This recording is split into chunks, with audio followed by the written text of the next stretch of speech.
There's something about the dead of night that makes everything feel wrong. The silence, the darkness, the way time seems to stop.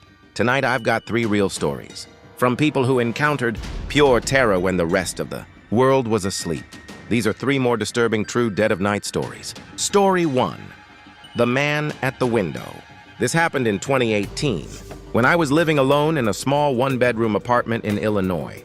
It was one of those complexes where every unit had a big sliding glass door that led to a tiny patio area. My unit was on the ground floor, which in hindsight was a huge mistake. It was early February, freezing outside. I'd fallen asleep around 11 p.m., but woke up maybe an hour later to the sound of scratching. At first, I thought it was coming from the wall or maybe a raccoon outside, but the sound was slow, like metal dragging across glass. I laid there, holding my breath. The scratching stopped. Then I heard it again, this time slower, closer. I sat up and realized it was coming from my patio door. I didn't have curtains, just cheap blinds. And between the cracks, I could see a faint movement, like someone was standing just outside, their silhouette barely visible through the glass. My heart started pounding so loud I could hear it in my ears. I reached for my phone, but the screen lit up the room, and that's when I saw him. A man's face, pressed against the glass. His eyes were wide open, mouth slightly smiling. He looked like he hadn't slept in days. I froze, staring back.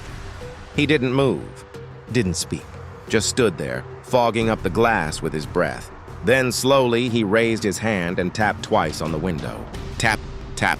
I remember whispering to myself, "This isn't real." But it was. I could hear the sound of his nails scraping again, this time going from the bottom of the glass all the way up. I called 911, whispering into the phone. The operator told me to stay hidden until police arrived. I crawled into the bathroom and locked the door, shaking. It felt like forever before I heard the sirens. When the cops got there, they didn't find anyone outside, but they did find footprints in the snow leading away from my patio and around the side of the building. When they followed them, they realized the tracks circled every single ground floor unit. They never found him. To this day, I sleep with the blinds closed and a camera pointed at the door. This happened when I was 22. I was driving home from a late shift at work, around 2:30 in the morning. The highway was completely empty except for me, and a light fog had started to roll in.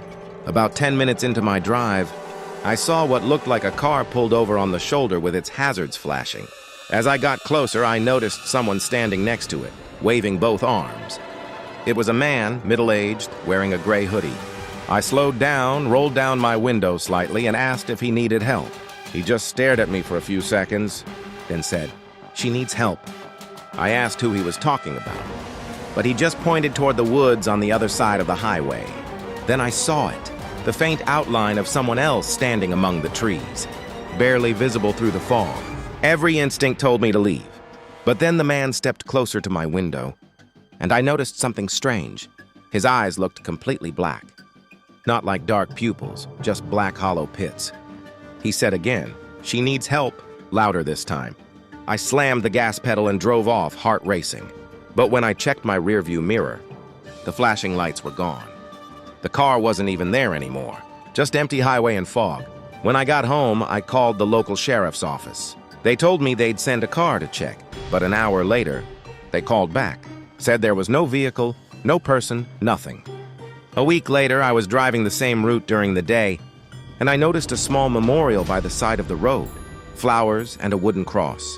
It said, "In memory of Claire, 1995-2019. That's when I realized 2019 was the year before I saw that man. I live in a small town in Maine. My house is old, built sometime in the 1950s. The basement is unfinished, with one single bulb hanging from the ceiling and stone walls that always smell damp.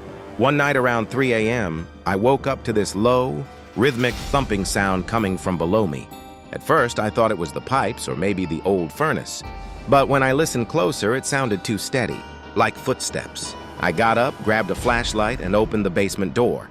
The sound stopped immediately. I called out, nothing.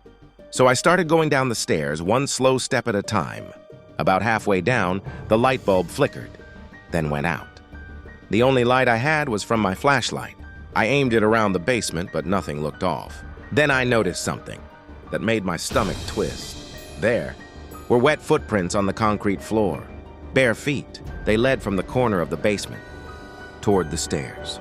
And they stopped right where I was standing. I ran back upstairs, locked the basement door, and stayed up until sunrise. The next morning, I asked my landlord to come check.